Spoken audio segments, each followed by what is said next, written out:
Attention, ils arrivent. Voilà comment j'ai envie d'intituler cette capsule, puisque on reviendra plus tard sur l'analyse des résultats au deuxième tour des élections législatives, mais visiblement tout le monde a pris acte du fait que le premier groupe à l'Assemblée nationale serait le groupe Front Populaire et le deuxième groupe, le groupe Ensemble, ce qui laisse penser qu'il y aura un Premier ministre issu du Front Populaire.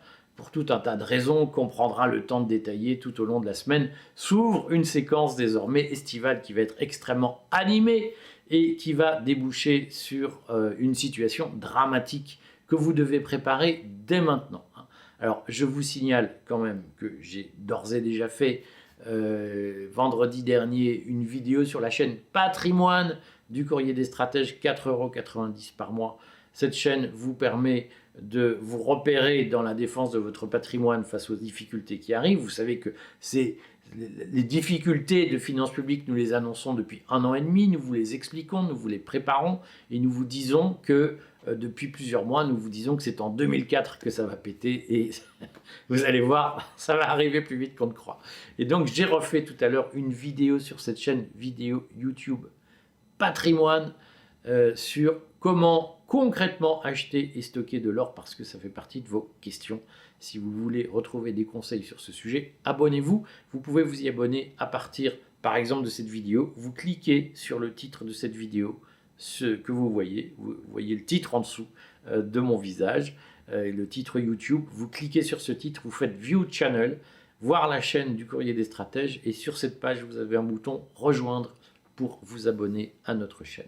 Maintenant, ce qu'il faut comprendre, vous avez sans doute entendu l'intervention de Jean-Luc Mélenchon dès 20 h pratiquement, celle d'Olivier Faure du Parti Socialiste un peu plus tard, mais qui était du même tonneau. Les leaders de la gauche expliquent qu'il faut un gouvernement Front Populaire pour mettre en œuvre le programme du Front Populaire, alors qu'il n'aura finalement fait que 200 sièges sur 577, mais comme c'est le premier groupe investi d'une majorité relative, les leaders de gauche ont commencé à expliquer à Emmanuel Macron qu'il ne ferait pas de compromis sur le programme. Alors bien entendu, ça fait partie du jeu que de commencer la négociation en se mettant en position de force. Il y aura un point d'atterrissage, mais c'est pas si clair que ça, parce qu'en réalité, Macron pourrait faire preuve d'un machiavélisme redoutable dans cette opération.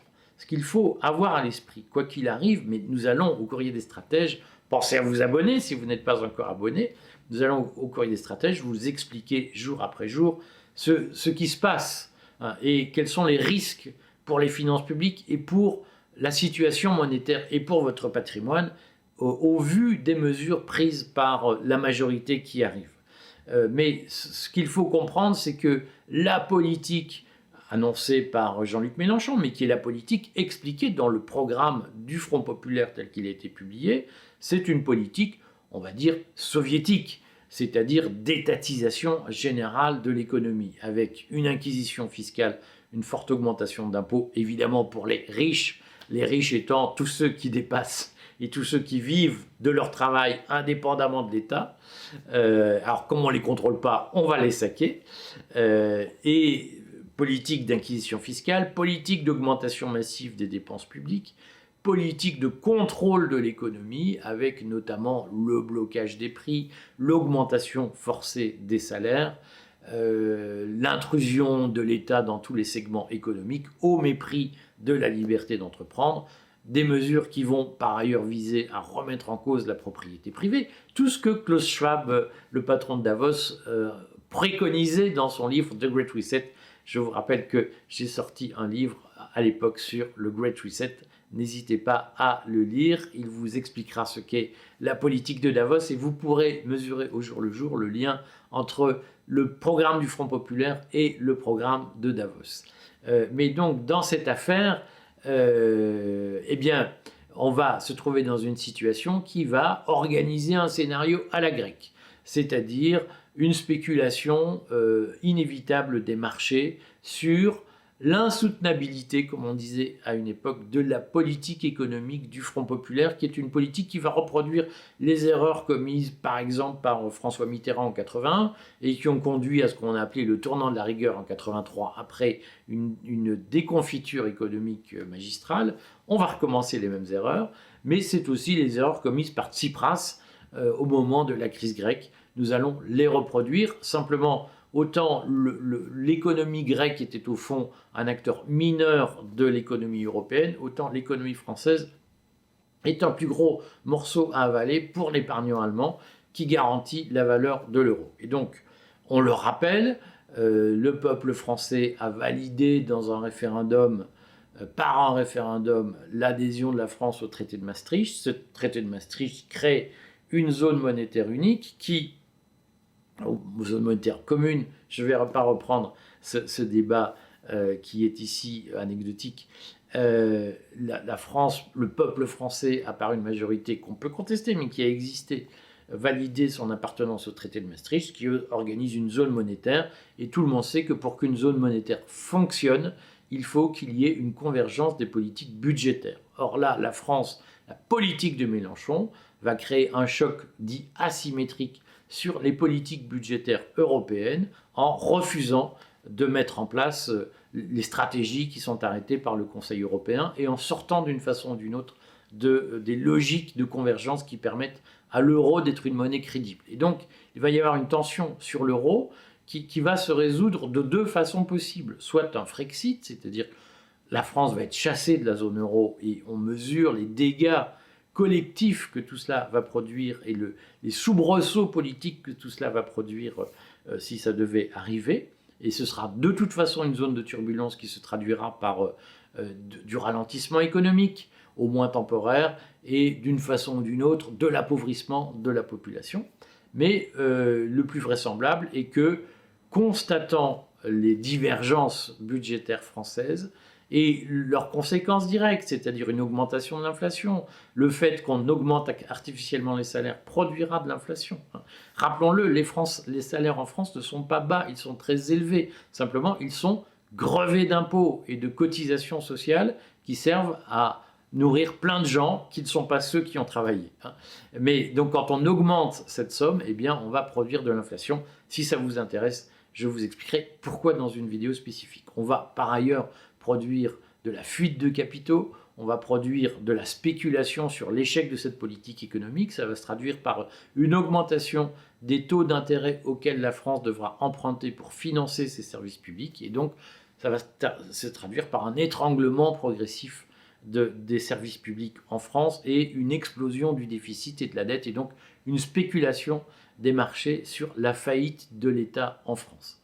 Alors, soit on fait le choix qui avait été à l'époque revendiqué par Varoufakis, qui est le choix au fond de la rupture, de la fuite en avant, et on transforme la France en ce que Varoufakis aurait fait de la Grèce, c'est-à-dire une Albanie ou une Corée du Nord, soit à un moment donné on se dit, bon, on a des intérêts à défendre, qui ne sont pas seulement de l'idéologie, mais c'est aussi des patrimoines qui existent, des gens qui ont besoin de vivre. On ne peut pas éternellement confisquer les logements qui ont été dûment achetés par des propriétaires. On ne peut pas violer la propriété sans avoir une décomposition de la confiance des forces vives dans le système. Et donc, soit on fait du Varoufakis et ce sera terrible et votre patrimoine sera ruiné, soit eh bien, il y aura une troïka qui viendra pour reprendre les choses en main. Et cette troïka, évidemment, pour Emmanuel Macron, c'est un bon calcul parce qu'au fond, Emmanuel Macron sera remis en selle par les alliés européens qui viendront reprendre en main la folie du gouvernement Front populaire. Donc, pour Macron, il y a aujourd'hui deux solutions. Soit c'est le scénario préféré de la presse, soit il prend le temps de négocier une coalition avec le Front populaire, et on a vu que Olivier Faure, Jean-Luc Mélenchon ont d'ores et déjà commencé à bomber le torse en cherchant à se mettre en position de force pour négocier le compromis final. Et Emmanuel Macron se donne du temps et laisse faire le bordel. Voilà. Soit il se dit, j'ai encore un coup à jouer, je nomme très vite Jean-Luc Mélenchon à Matignon et d'ici à la fin de l'été, une troïka européenne me redonnera le pouvoir effectif. Faites attention à ça. Dans les deux cas, vous serez en position difficile. Si vous ne vivez pas du SMIC, si vous vivez de votre travail et si vous voulez à un moment donné percevoir les fruits de votre travail, et particulièrement si vous êtes entrepreneur, eh bien vous voyez bien qu'il va y avoir une tentation de vous confisquer ces fruits pour financer tous ceux qui se plaignent en permanence de leur situation en expliquant mais on ne veut pas faire plus de 35 heures, on ne veut pas remettre en cause nos congés payés, mais il nous faudrait plus de salaire. Et donc, voyez bien que vous allez vivre cette situation difficile et où on va vous expliquer que vous avez travaillé pour ceux qui n'ont pas travaillé ou pour ceux qui ont travaillé moins que vous et qui se plaignent. Si vous voulez éviter le pire, suivez nos conseils, abonnez-vous au Courrier des Stratèges, pensez à notre chaîne Patrimoine parce que ça va être notre objectif de l'été de vous accompagner jour après jour dans la compréhension et dans l'anticipation de ce qui va se passer. Mais retenez une chose, c'est que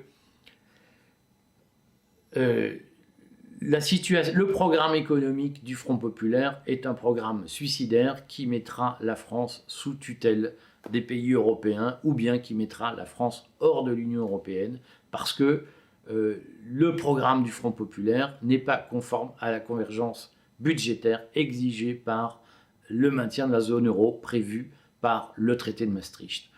Et donc, si on n'accepte plus les règles du traité de Maastricht, ce qui est plausible, qu'on peut expliquer, moi-même je suis pour le Frexit, mais pour d'autres raisons que j'ai expliquées dans plusieurs vidéos, mais on peut tout à fait dire, nous n'acceptons plus le traité de Maastricht, mais à ce moment-là, on sort de la zone euro, ce qui n'est pas vraiment le sens des résultats aux élections européennes, et on rentre dans une autre aventure. Vous avez compris que quoi qu'il arrive, la France est au bout d'une logique. On a pu jusqu'ici mettre un couvercle sur les incohérences budgétaires, sur les paradoxes budgétaires, sur les contradictions budgétaires de notre système, de notre gouvernance. Ça fait 10 ans qu'on repousse la grande crise dans ce pays et l'heure est venue. Alors on peut se targuer d'avoir une caste qui assez intelligemment est parvenue à tenir le système jusqu'au bout. Mais là, on est au bout d'une logique. Il va bien falloir agir et il va falloir encaisser l'atterrissage de l'avion qui est à court de carburant. À bientôt. Abonnez-vous au courrier, abonnez-vous à notre chaîne Patrimoine et puis pensez à notre fil Telegram. Restez libre. L'adresse s'inscrit en dessous. Là, c'est gratuit. Telegram, c'est 15 secondes de téléchargement. Et puis ce fil est alimenté tous les jours. Vous êtes déjà plus de 30 000 à être abonnés à ce fil. À bientôt mes amis.